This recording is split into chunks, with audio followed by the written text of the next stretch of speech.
tatalakayin natin ang isang mahalagang issue na madalas kinakaharap ng kabataan at ang pagpili sa pagitan ng pagsisinungaling o pagsasabi ng totoo, lalo na sa ating mga magulang.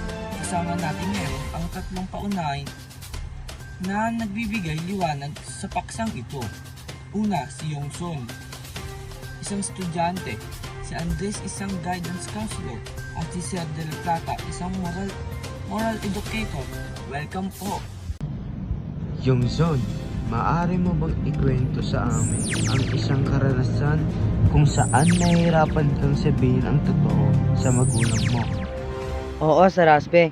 Isang beses hindi ako nakauwi agad dahil nanood kami ng movie ng barkada.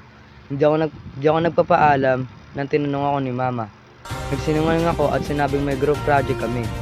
Simula, parang ayos lang, pero kinabukasan, nalaman niya totoo. Nasaktan siya doon. Doon ko naramdaman ang bigat na ginawa ko. Salamat sa katapatan, Yongson. Ang hirap talaga kapag natatakot tayong masermonan o mapagalitan, di ba? Pero gaya ng sinabi mo, mas masakit pala kapag nabasag ang tiwala. Andres, ano ang masasabi ninyo sa desisyon iyon ni Yongson?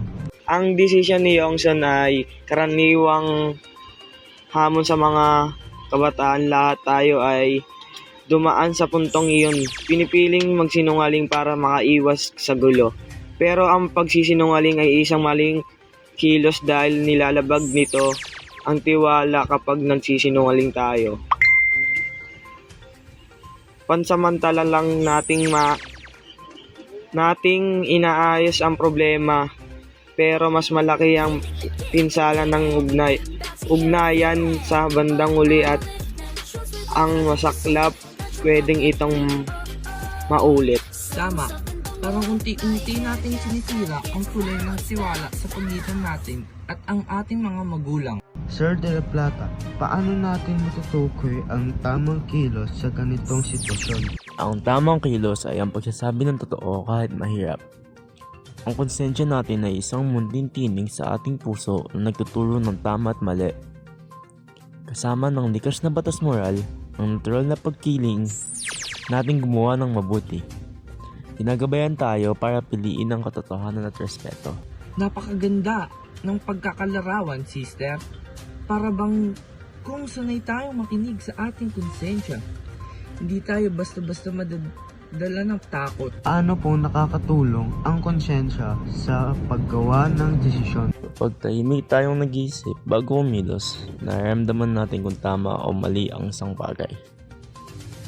Kapag nagsisinungaling tayo, parang may kirot sa loob, yan ang konsensya. Kung sanay tayong makinig dito, mas pinipili natin ang kabutihan. At kung minsan, kailangan lang natin huminto, huminga, at makinig sa tinig sa loob natin. Yongson, kung babalikan mo ang nangyari, ano ang gagawin mo ngayon? Ngayon, pipiliin kong magsabi ng totoo. Mas masakit pala ang epekto ng pagsisinungaling. Mas gusto ko na magpaliwanag totoo kaysa mawala ang tiwala ni Mama. Mas magaan sa loob kapag alam mong wala kang tinatago. Napakagandang aral, Yongson, at sana maraming kabataan ang matututong makinig sa sarili nilang konsensya. Mga kababayan, sa bawat desisyon, mga tamang kilos, ang katotohanan ay hindi laging madali. Pero ito ang landas ng kapayapaan at tiwala. At sa tulong ng konsensya at likas na batas moral, lagi tayong may gabay. Maraming salamat kay Yongson, Andres at Sir De La Plata sa pagbabahagi ng kanilang pananaw. Hanggang sa muli at tandaan, ang katotohanan ay kalayaan.